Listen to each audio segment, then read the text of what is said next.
अपने सैया से काहे खिसियात बाड़ू बात कादा एक करे जगुसियात बाड़ू हो। तब मेहरुआ का कहले ढेर चला वाला अपना चली राज रजबू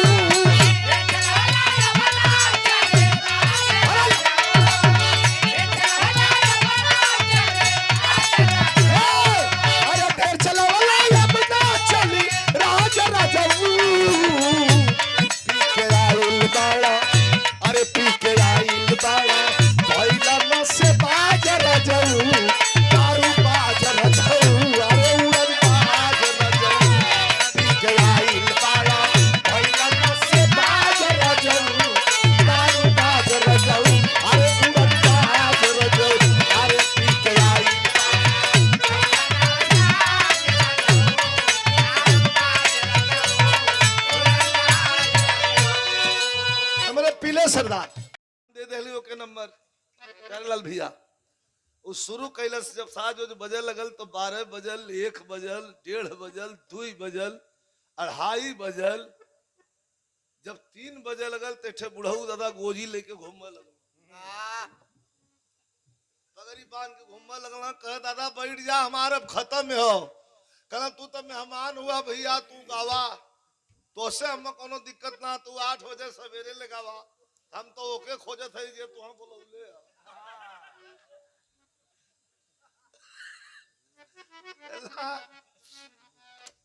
अरे यार 1 घंटा 1.5 घंटा बहुत है दुई बिरहा हो पट पट दुई बिरहा 1 घंटा में गा के हमारे गुरुजी लोग बैठ जाए 8 पारी सुरेंद्र भाई तू तो देखल नहीं हुआ 7 पारी 8 पारी एक गवैया गावे 7 पारी 8 पारी एक गवैया गावे जना की बंदे न हुई वो समय का सबसे लमहर गाँव वाला हीराचार विशेषरगंज में रामदोस्ताद से बिरहा होता रहा जब ये शुरू कैल बिरहा तो रामदोस्ताद चल गए घरे नहा धो के अपन नहा निपट के नाश्ता उस्ता कह के तो इनका वही पहपट चलत रहा सबसे लंबा गाँव वाला ये रहलन तनी से कुछ बजादा और कम समय में ऐसा बजादा बाबा उठलाली फेल हो जावा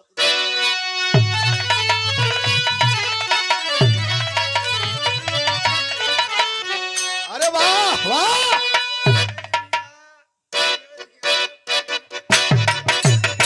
बहुत सुंदर बहुत सुंदर बहुत सुंदर दिखाई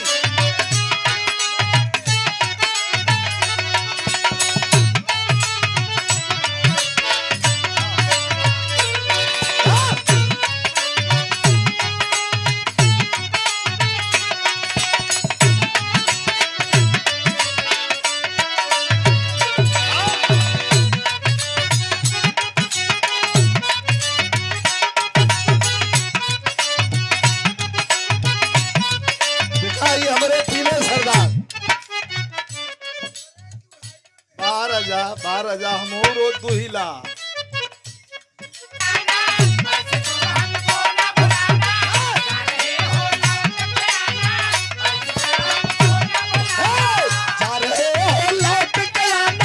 ऐसे तुम हमको ना भुलाना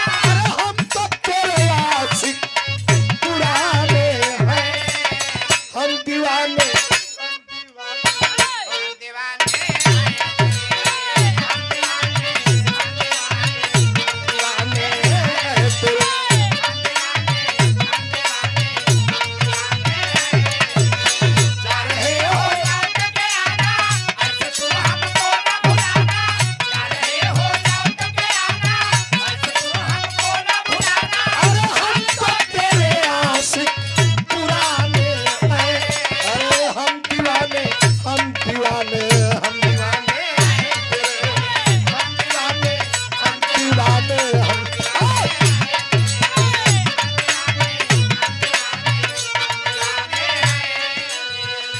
हमारे छोटे भाई शैलेश यादव जी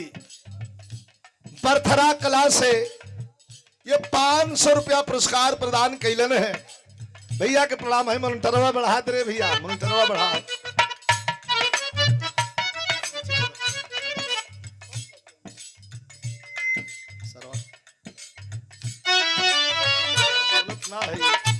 डिस्टर्ब हो जाता। आजकल चलल हो यही में हम गौले है दोनों वायरल होता। एक थे तो भयल बिहार वाला कुल गौलन का दीपक भैया छाने छाने बदले छाने छाने बदले तोहरो मिजाज रजऊ धोखे बाज रजऊ अरे उड़न बाज रजऊ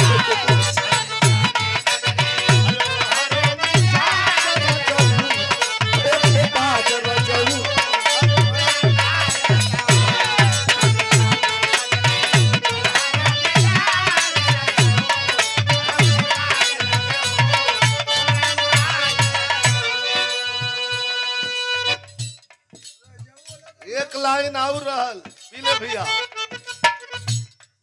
बतिया मन बनत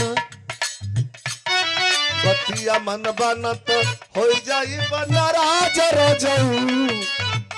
अरे बतिया मन बनत हो जाई बनराज रजऊ अरे रंग बाज रजऊ उड़न बाज रजऊ बतिया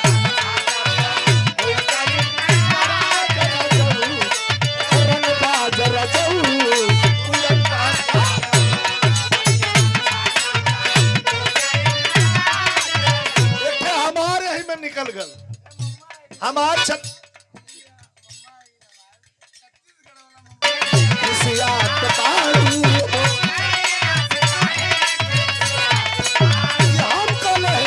अरे बात का बड़े करे जा गुशियात बारू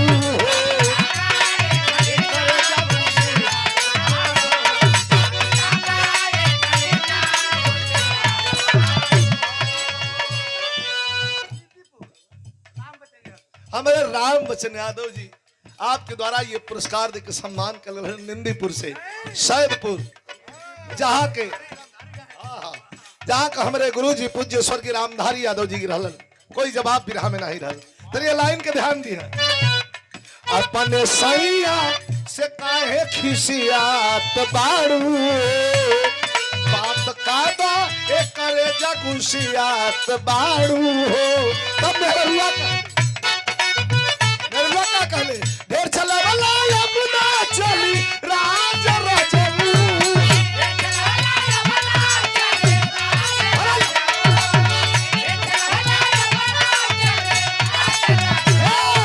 अरे ढेर चला वाला अपना चली राज रजऊ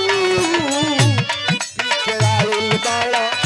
अरे पी के आइल बाड़ा भइला न से बाज रजऊ दारू बाज रजऊ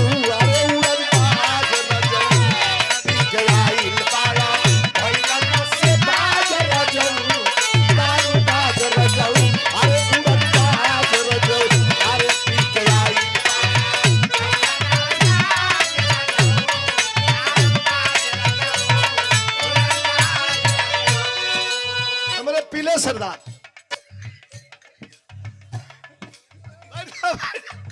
भैया हम समझ कोई जवाब नहीं है शेर वाह